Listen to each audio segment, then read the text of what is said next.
Turunan Wali Songo, siap. Turunan Wali Songo, siap. Turunan Wali Songo, siap. Berani nggak tes DNA? Berani nggak tes DNA? Berani nggak tes DNA? Apakah bisa mereka yang meminta itu menggali kubur Rasulullah untuk mengambil darah Rasulullah? Tidak harus bongkar makam, ini diketawain oleh orang-orang yang akalnya sehat, ini diketawain. Tidak harus membongkar Rasulullah, membongkar makam Rasulullah. Tes DNA, udah bilang kalau mau tes DNA dua syaratnya. Satu, bisakah ente orang yang ngajak tes DNA ini menggali kuburnya Rasulullah, ambil darah beliau, nanti cocokkan sama kita orang.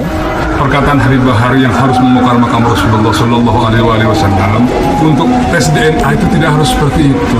Tes DNA itu adalah uji kekerabatan, membuktikan bahwa Habib Bahar bin Smith ini mempunyai kerabatan dengan para syaraif, para asyraf yang ada di Timur Tengah. Itu sudah cukup, tidak usah membongkar makam. Ini akan diketahui oleh para ahli genetika dunia. Indonesia sejak dulu kala tetap dipuja-puja bangsa. Sebelum tes DNA kita orang para habaib, tes dulu DNA mereka sebagaimana sabda Rasul. Kenapa? Karena kita orang pengen tahu. Kepada saudara Bahar bin Smith, kalau memang antum mau tes DNA, monggo, ini telah kami lakukan di Genggong juga, hasilnya positif, terkonfirmasi sebagai ada Ahlul Bait, ada genetika Ahlul Bait di dalamnya. Kalau memang antum mau tes DNA, sudah, antum tidak usah bayar, kita yang biayai. Kita biayai biar hasilnya transparan, kita open posting semuanya. Ya, sama-sama kita ke laboratorium rumah sakit. Anu udah cek rumah sakit Mangun Cipto Mangunkusumo.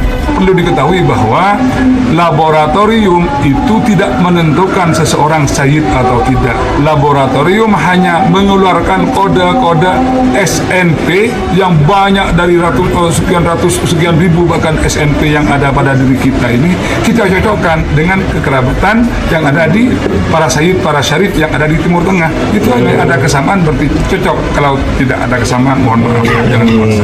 Jadi kalau Habib palsu ketahuan tuh kalau diperiksa, DNA Nabi kemana, DNA-nya kemana ya kawan. Dengan adanya rambut itu bisa diperiksa gennya, DNA-nya bisa diperiksa ya kawan. Bagaimana DNA yaitu yang dimiliki oleh Nabi tersebut bisa dicocokkan oleh seluruh pongkol-pongkol Quraisy yang ada di dunia ini ya kawan. Bahkan itu juga bisa menjadi bukti bahwa setiap keturunan Nabi yang hidup pada hari ini pasti ada yaitu unsur kesamaan DNA dengan DNA Nabi.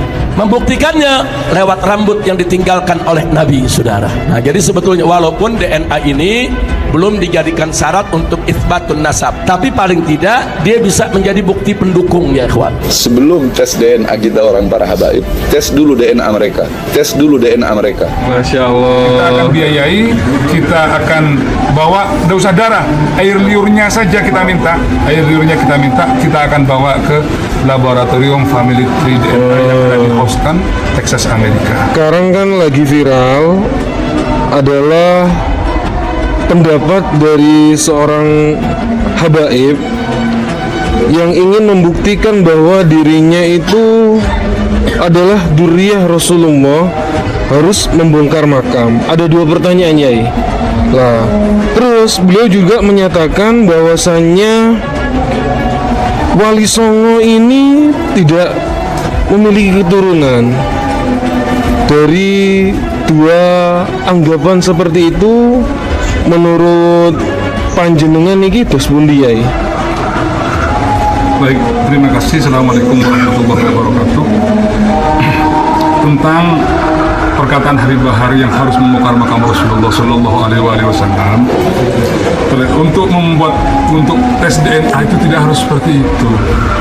Tes DNA itu adalah uji kekerabatan, membuktikan bahwa Habib Bahar bin Smith ini mempunyai kerabatan dengan para syaraif, para asyraf yang ada di Timur Tengah. Itu sudah cukup, tidak usah membongkar makam. Ini akan diketahui oleh para ahli genetika dunia.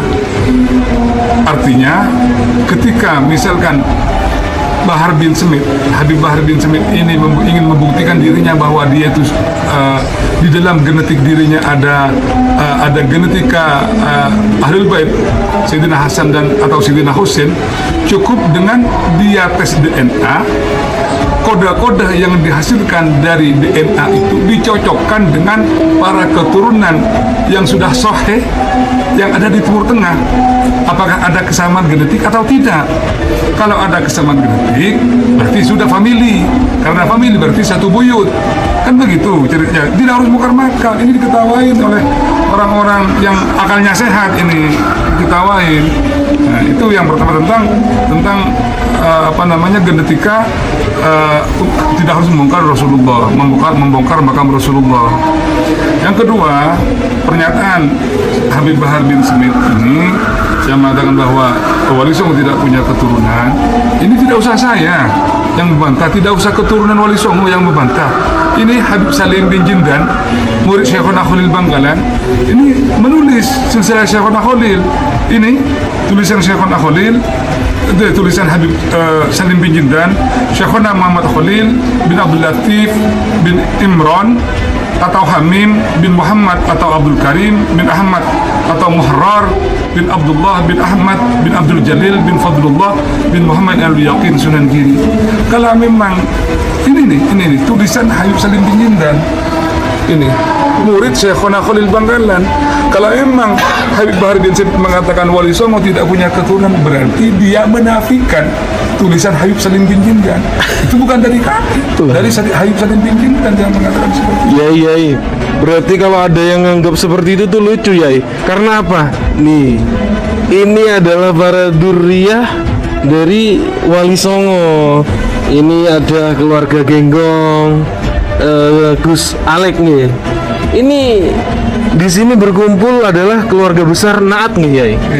Naat itu apa sih, Yai? Naat itu adalah kepanjangannya Naqabah Ansab Aulia Tis'ah, lembaga pencatat nasab keturunan Wali Songo Indonesia yang sudah terdaftar di Kemenkumham, sudah berbadan hukum, artinya secara legal formal sudah legal.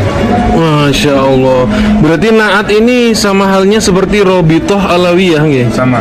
Oh, Masya Allah. Naat itu kewenangannya mencatat seluruh Duriyah Wali Songo yang selama ini Kabupaten Obor. Naat punya data induk berupa manuskrip yang di dalamnya berisi keturunan Wali Songo secara lengkap.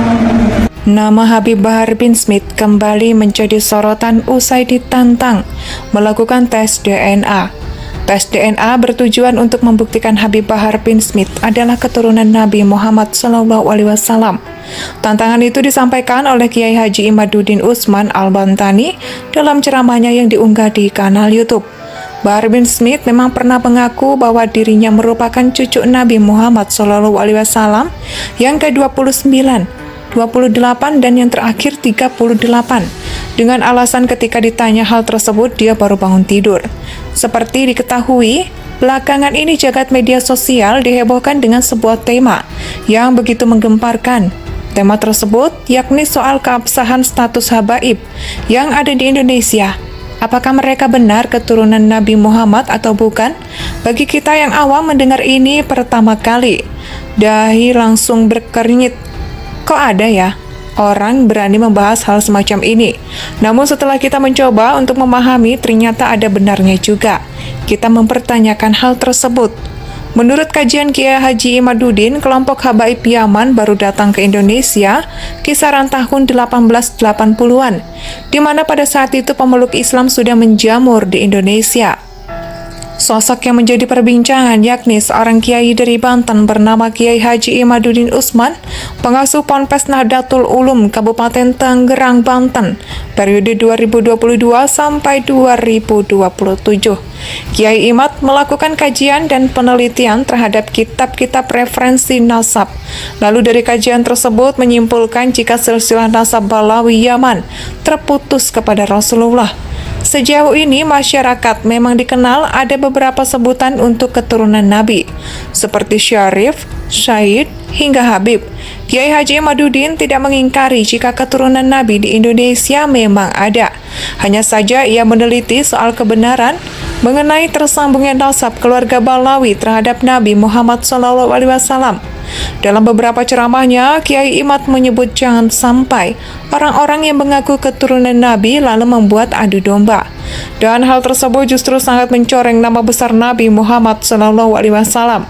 Kiai Haji Imaduddin menyebut jika kadar seorang muslim tidak dinilai dari nasabnya, namun dinilai dari kadar keimanan dan keilmuannya.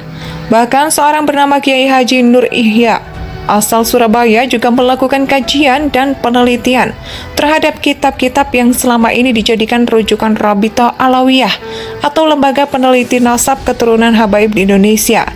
Dari kitab-kitab yang dikaji tersebut disimpulkan jika nasab keluarga Balawi terputus selama 650 tahun. Kiai Ihya pun mewanti-wanti kepada Rabithah Alawiyah supaya jangan sampai keliru melakukan verifikasi terhadap orang yang bukan cucu Nabi namun distempel menjadi cucu Nabi. Tes DNA pun sempat disinggung oleh Kiai Haji Imaduddin dan Kiai Haji Ihya untuk membuktikan secara ilmiah apakah mereka yang sering mengaku cucu Nabi dalam ceramah apakah benar-benar memiliki DNA Nabi atau tidak. Indonesia tanah air beta, pusaka abadi nan jaya.